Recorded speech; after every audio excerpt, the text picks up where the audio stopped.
you're anything like me, you love ancient mythology. Zeus, Pillars of Hercules, Atlantis, and all those strange creatures like the centaur, half horse, half man, just wild stuff. But the one that I'm really intrigued by is the mermaid. Homer's Odyssey says that Ulysses' men had to fill their ears with warm beeswax so as not to hear the siren's song. And Ulysses, well, he had to be tied to the ship's mast so that he wouldn't be lured to a certain death and destruction by the beautiful mermaids. Now that's pretty heady stuff, especially when you consider that today we know the creature they're referring to weighs about 1,500 pounds and has got a face that barely a mother could love. Hi everybody, I'm Angelo. Welcome to this week's Outdoor Journal. We're coming to you from Crystal River in Florida, the last remaining place on Earth where you can actually have a hands-on encounter with a mermaid. Well, sort of. You see, what the ancient mariners thought to be half fish, half beautiful maiden is none other than the manatee. How they can make that mistake is beyond me. Well, obviously those boys spent far too much time at sea. Anyways, today we're going to get up close and very personal with the lovable sea cow.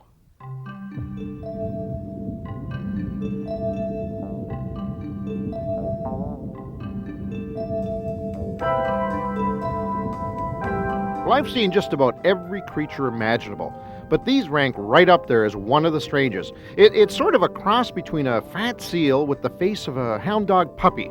Well, minus the big ears, of course, and maybe the big eyes. Well, okay, maybe it looks more like an elephant without a trunk. Or how about a hippo, but cuter? Well, whatever they look like, they sure have lovable faces. No mean eyes or sharp fangs here, just pounds and pounds of mild-mannered creature. The community of Crystal River has fallen in love with these water puppies. If I was giving directions to this place, I'd just say head up US 19 from St. Petersburg till you see the manatees. You can't miss it. These creatures are to Crystal River what Mickey Mouse is to Disney. Manatee mailboxes, manatee toy stores, manatee sculptures, manatee murals, and lots of manatee tours. This is a great setting for manatee watching. It's away from the hustle and bustle of the big Florida cities, yet only a short drive from places like Orlando. And one of the best ways to view these creatures is by pontoon boat. For less than $100, the whole family, including Aunt Betty and Uncle Joe, could take a boat for a whole day. And it's not just manatees. There's lots of other wildlife to see, but the manatees are definitely the showstopper.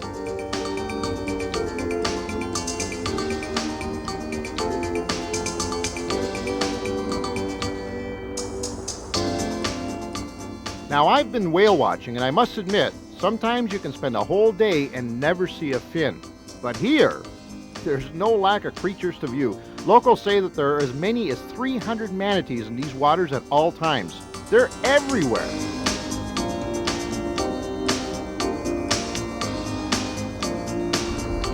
Any idea how many people come up here each year to see these things, James? I would say close to 1 million people or more. No kidding. Citrus County is a tourist economy, and if it wasn't for the manatees, it would be back to a fishing town. This used to be one of the hottest sport fishing areas on this coast, and with the big flux of manatees and the publicity it's drawn with outdoor shows, magazines, environmentalist groups, it's got a real hot spotlight on the manatees, and it has been for, I'd say, the last 5 years. It's really picked up incredibly, and not only is it good for the county, but I think it draws a lot of awareness to the plight of the manatee itself. There's manatee sanctuaries all along the river. And it's the temperature that drives them here. Right, absolutely. The springs are basically a big water heater for them. Where's the feeding grounds? It's anywhere in this river. So there's lots of food. Right, here. live plants. I understand they consume about 200 pounds a day, is it? They guess about 10% of their body weight a day. Wow. So they got a 2,000-pound animal, it's about 200 pounds of grass. Where do they sleep? They just rest on the bottom. They actually bury their nose in the mud, just nose down. Their heart rate will slow down. About every 20 minutes or so, they'll just lift off the bottom, take a breath, and go right back down. Look at this. There's a couple of them just came to the surface. 2 of them right there. Actually, there's 3 of them, all in that one little area. Wow. Now, there's a snorkeler going towards them. We'll see how they're affected by him. Actually, the snorkeler that's in the water is doing exactly what how to behave in the water with the animal. You want to be nice and calm, quiet, basically floating around. And animals will approach you. Well, obviously they're not afraid of him. Not at all. Not at all. Actually, they'll come over and seek out some attention from him. Now, what's the big do's and don'ts about this sort of activity? Okay, well, you don't want to chase the animal at all. That's strictly prohibited. If a manatee's resting on the bottom or sleeping, you don't want to leave the surface of the water to dive down and touch him and stuff like that. The correct way is basically a good example of the gentleman in the water. He's just floating around observing the animal. You can't grab or hold on to the animal, obviously. You know, you're allowed to touch him with one open hand. And feeding, I'm assuming, is a no-no? Absolutely off limits. They say it draws manatees to boats, which could endanger them being struck by a boat. This is the last remaining place on Earth where you can actually interact legally. Legally. Yeah. There's a lot of places you can interact illegally, obviously. The only place you can interact legally left anywhere. As far as I know, right. Why is that? Why is it still open here and in the rest of Florida, which is the predominant area for these animals, is it closed off and off limits? Well, I think every county has got their own restriction. Every county's got their own wildlife programs and such, and they pretty much got it completely under control here. The manatees are in the Bay Area. It's a small area, 1 mile by 3/4 of a mile. Fish and Wildlife are constantly on patrol. Their headquarters are right next to our resort, and they have a very good handle on what's going on. Now, I've heard of bird sanctuaries, but I'm going to be going to an underwater manatee sanctuary. It's just a quick run across the river, and I've been promised more than just a look. Well, you can see up here at the King Spring that the Manatee Sanctuary comes down. Yep. And the only place that you're allowed is out here where the boats are. This They're is right fabulous out here for the kids. I mean, what a great program for kids. How about it? And look, it doesn't get any closer than that. They come right to the boats. They're very curious and playful animals. I mean, it's a lifetime experience here. And awareness like this with people this age is key. It's vital, believe it or not, to the survival of the species. Absolutely. Here's one little guy right in front of us. Yeah, look at it. He's going to come right up for us. Wow. He's going to let you pet him, Angelo. Is he ever? There you go. Oh, does that ever feel neat? Now, how does it feel? It's Is it rough or smooth? 3 grit sandpaper. That's right. It's just like sandpaper. Same skin as an elephant. Very rough. Oh, what a wonderful animal. Look at this thing. Oh, man. Hi there. Hi there. This animal actually wants to be petted. Look at this. Sure it does. Yeah. This is... You need a shave, young fella. You need a shave. This is what really separates other kind of tours, like with dolphins, whales, that the animal is here strictly to see people. Hey, big guy. Hey, big guy. Amazing. He just wants to play. Sure. This animal just wants to play. Yeah.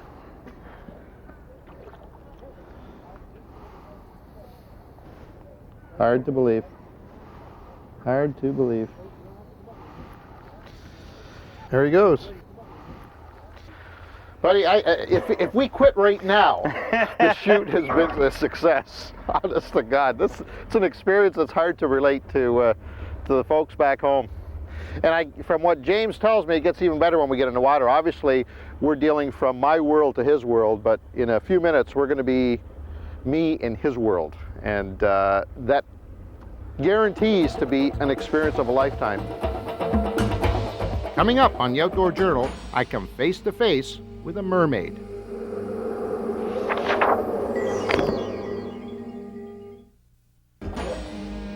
And now, back to the Outdoor Journal.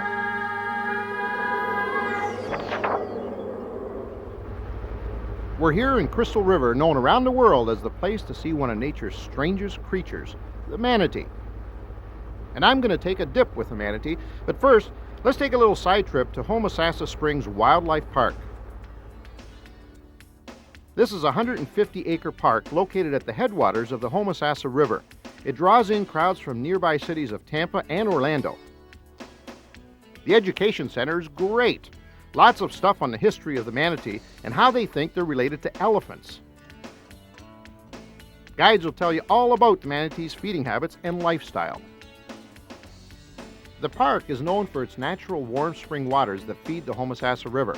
These waters are perfect for growing underwater plants. And wherever there are tons of tasty, juicy plants, you'll find tons, and that's quite literally tons, of happy feeding manatees. And you don't even have to get in the water to enjoy them. You can observe these animals through great glass walls. You sometimes wonder if the manatees are telling their young ones to come over and look at the funny humans.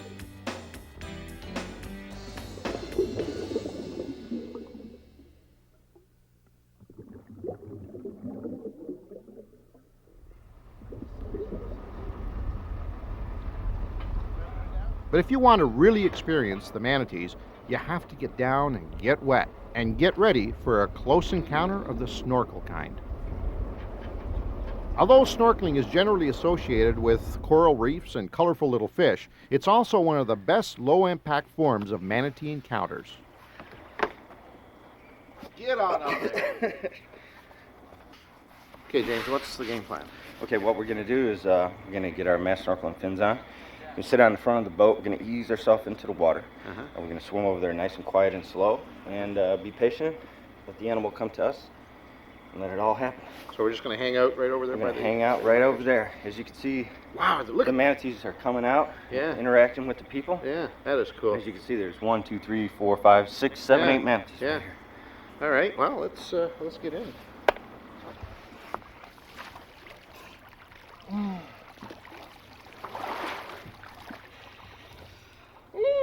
As I slide into the water, I'll join the countless thousands that have been charmed by these creatures. Heck, even Christopher Columbus saw manatees back in 1493.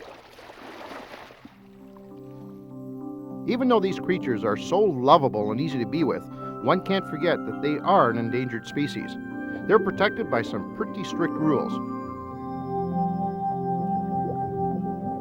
There's no less than 3 official government acts that state clearly, and I quote, "It is unlawful for any person at any time, by any means, to intentionally or negligibly annoy, molest, harass, or disturb any manatee."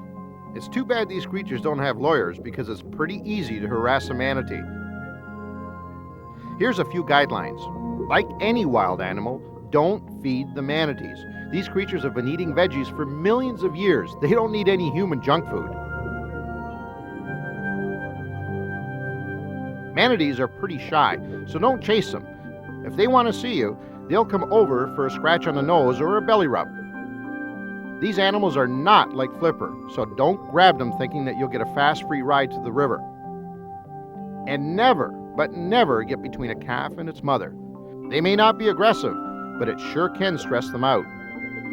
Manatees are good mothers. The calf starts out at a hefty 60 to 80 pounds and keeps growing. It'll stick by its mother for up to 2 years learning how to be a manatee. They find out about the finer art of river weed eating, where are the best plants, and where to go in the winter. Scientists also believe that manatees can communicate with squeals and squeaks up to 200 feet away. They love being touched by humans. It probably has a lot to do with the fact that they naturally like to touch and nuzzle each other. They have even been known to go nose to nose in what could only be described as a manatee kiss.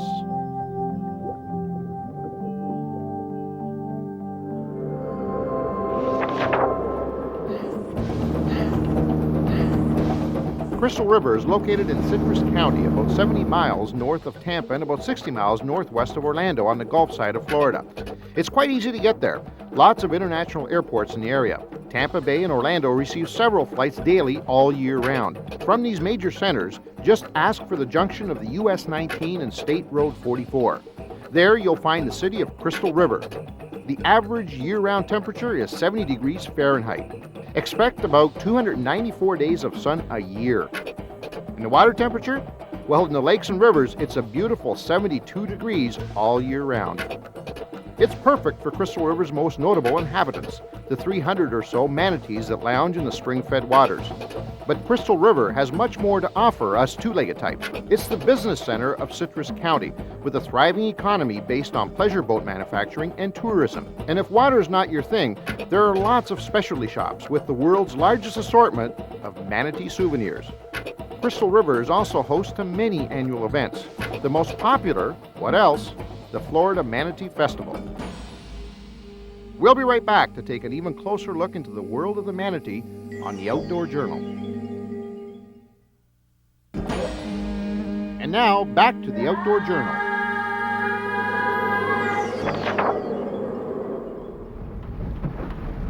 I'm about to descend into the world of the manatee. Manatees are pretty special around these parts, so even popping an anchor in the water is done with care. After all, how would you like to get bonked in the head while eating your veggies? Manatees can stay down for up to 15 minutes. I'm not so lucky, so James and I will take our air with us.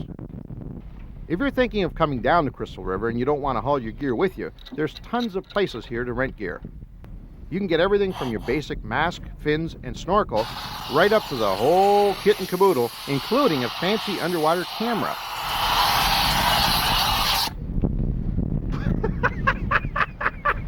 That makes you feel good.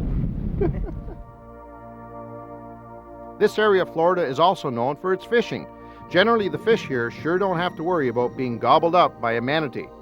Even though a big manatee can eat up to 300 pounds in a day, their food of choice is vegetables. That's pretty comforting to know while we look for our elusive friends in the river water. It's so safe they even let kids in here. All sorts of life down here, even the odd diving duck.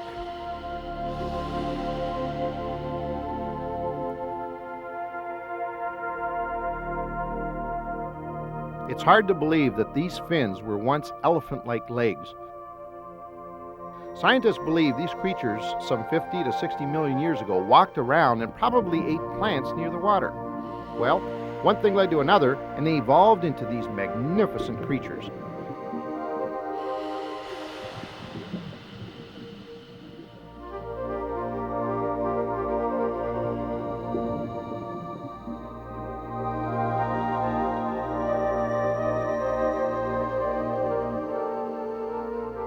Built for eating, not speed, they cruise at 2 miles per hour with bursts of up to water-rippling 15 miles per hour. They're definitely the gentle giants of the river.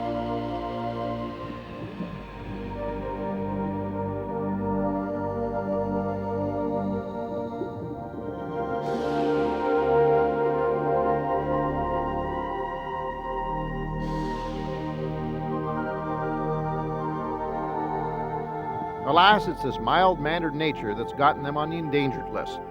There are only a few thousand of these creatures in the world. Their habitat has been reduced drastically by the filling in of marshlands for development. Unlike their seaborne distant cousins, the whales and porpoises, the manatees have even fewer options to get away from people.